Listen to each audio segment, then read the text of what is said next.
So ఇప్పుడు రేవంత్ రెడ్డి వాస్తు బాగుందంటారు అయితే వాస్తు అనుకోవాలా? రేవంత్ రెడ్డి గారు కూడా చాలా కరెక్షన్ చేసుకున్నారని విన్నాం.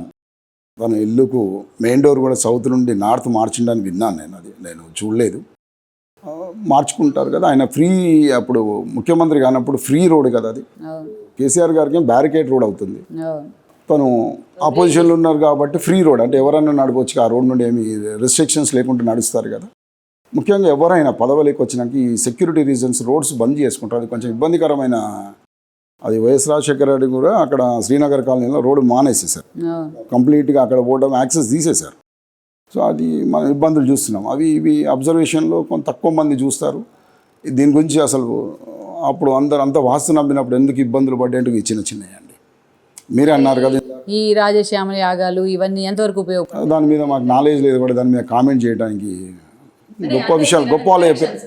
టైం బాగాలేనప్పుడు ఈ కరెక్షన్స్ అన్నీ ఎంతవరకు యాప్ట్ అవుతాయి? నేను ముఖ్యంగా మాట్లాడేది కేవలం వాస్తు మీద. మీరు ఎటువంటిది క్వశ్చన్ వేసినా నేను ఆన్సర్ చేస్తాను మీకు. కానీ యాగాల మీద నాకు పూజలు హోమాలు తప్పకుండా ఉంటాయి అమ్మ. యంత్రాలు మంత్రాలు పెద్దవాళ్ళు చేసినాయి, ఋషులు చేసినాయి కదా. ఋషుల వల్లనే కదా మనకి ఇవన్నీ వచ్చినాయి. సో తప్పకుండా ఉంటాయి. కానీ బట్ వీటి వల్ల లాభం ఉంటుంది. ఎందుకు ఉండదండి? చేశారు కదా. మరి అవతల వాళ్ళు కూడా వీళ్ళు కనపడి చేశారు, వాళ్ళు కనపడకుండా చేసిన వాళ్ళు ఉంటారు కదా. ఈ వీడియో మీకు నచ్చినట్లయితే please share, like and subscribe R24 Telugu.